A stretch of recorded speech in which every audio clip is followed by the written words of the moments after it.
Selamat pagi, perkenalkan nama saya Norita Melin, NIM 3119111115.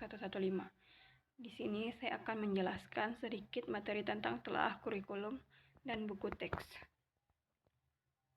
Hakikat kurikulum.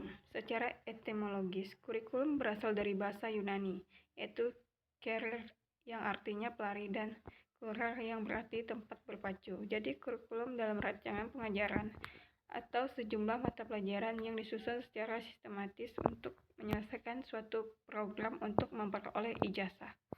Karakteristik kurikulum. Kurikulum harus bersifat fleksibel, mudah diubah disesuaikan dengan kebutuhan dan kemajuan ilmu pengetahuan. Kurikulum adalah deskripsi atau uraian tentang rencana atau program yang akan dijelaskan. 3. Kurikulum biasanya berisi tentang macam-macam bidang studi, area of learning. 4. Kurikulum dapat diperuntukkan bagi seorang pelajar saja atau disusun bagi kelompok yang besar. Yang kelima, kurikulum selalu berhubungan dengan atau merupakan program dari suatu lembaga pendidikan, education center. Fungsi kurikulum. Fungsi kurikulum adalah pedoman dalam melaksanakan proses pembelajaran dalam rangka pencapaian tujuan pendidikan. Materi yang kedua, kurikulum tingkat satuan pendidikan atau KTSP. KTSP adalah kurikulum operasional yang disusun dan dilaksanakan oleh masing-masing satuan pendidikan dengan mengacu kepada standar kuantiti lulusan dan standar isi, serta berpedoman pada panduan yang disusun oleh BSNP. Komponen-komponen. Pertama, tujuan pendidikan tingkat satuan pendidikan. Yang kedua, struktur dan muatan kurikulum. Berisi mata pelajaran, kriteria ketuntasan belajar, pengembangan diri, pengaturan beban belajar, kriteria ketuntasan belajar, ketuntasan mengenai kenaikan kelas, dan kelulusan. Pendidikan kecakapan hidup, pendidikan berbasis lokal dan global. Yang tiga, kalender pendidikan. Yang keempat, lampiran-lampiran yaitu program tahunan, program semester, silabus, RPP, SK, KD, program pengembangan diri, dan perangkat lainnya, misalnya pemetaan KD atau disebut lengkap disusun.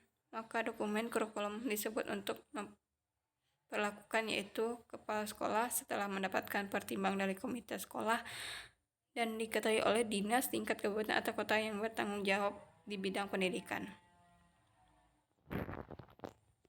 Materi yang ketiga, kurikulum 2013. Kurikulum 2013 adalah pengembangan dari kurikulum yang ada sebelumnya, baik kurikulum berbasis kompetensi yang telah dirilis pada tahun 2004 maupun kurikulum tingkat satuan pendidikan KTSP pada tahun 2006.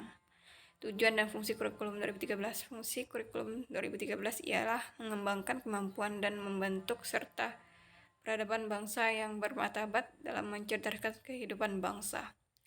Tujuan kurikulum 2013: 1. Meningkatkan mutu pendidikan. 2. Membentuk dan meningkatkan sumber daya manusia yang produktif, kreatif, dan inovatif. 3. Meringankan tenaga pendidikan dalam menyampaikan materi dan menyiapkan administrasi mengajar.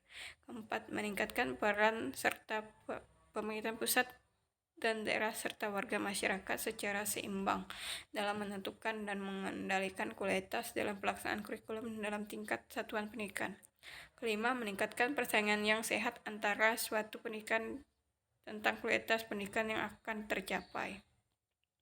Materi yang keempat, hakikat buku teks. Buku teks adalah buku yang berisi uraian bahasa tentang mata pelajaran atau bidang studi ditentukan yang disusun secara sistematis dan telah diseleksi berdasarkan tujuan tertentu, orientasi pembelajaran, dan perkembangan siswa.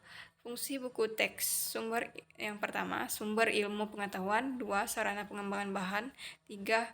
Sarana pembelajaran akademik guru. 4. Sarana pembelajaran efisien dalam efektif kegiatan pembelajaran. 5. Menjadikan suatu sumber tersusun rapi, mengembangkan masalah pokok dalam berkomunikasi. 6. Menjadikan fiksasi perasaan yang mendalam sebagai penunjang bagi latihan dan tugas praktis. Yang ketujuh, di samping sebagai bahan ajar, buku teks juga berperan sebagai sumber atau alat evaluasi dan pengajar remedial yang serasi dan tepat guna. Materi yang kelima, buku teks. Kriteria buku teks. A. Menarik, buku harus dapat perhatian siswa untuk membacanya. B. Motivasi, penulis harus mampu memotivasi pembaca lewat materi buku ajar. C. Ilustrasi diperlakukan agar tidak terkesan terlalu formal dan tidak membosankan. D. Metode, cara yang dilakukan oleh seorang pendidik kepada pendidik yang saat belajar. E. Evaluasi, umpan balik guru agar dapat memahami kelemahan dan kelebihan proses belajar. F. Bahasa yang digunakan membangkitkan rasa senang ketika peserta didik membaca dan mendorong mereka untuk mempelajari buku tersebut hingga tuntas. Sekian, terima kasih. Jika ada salah kata, saya mohon maaf.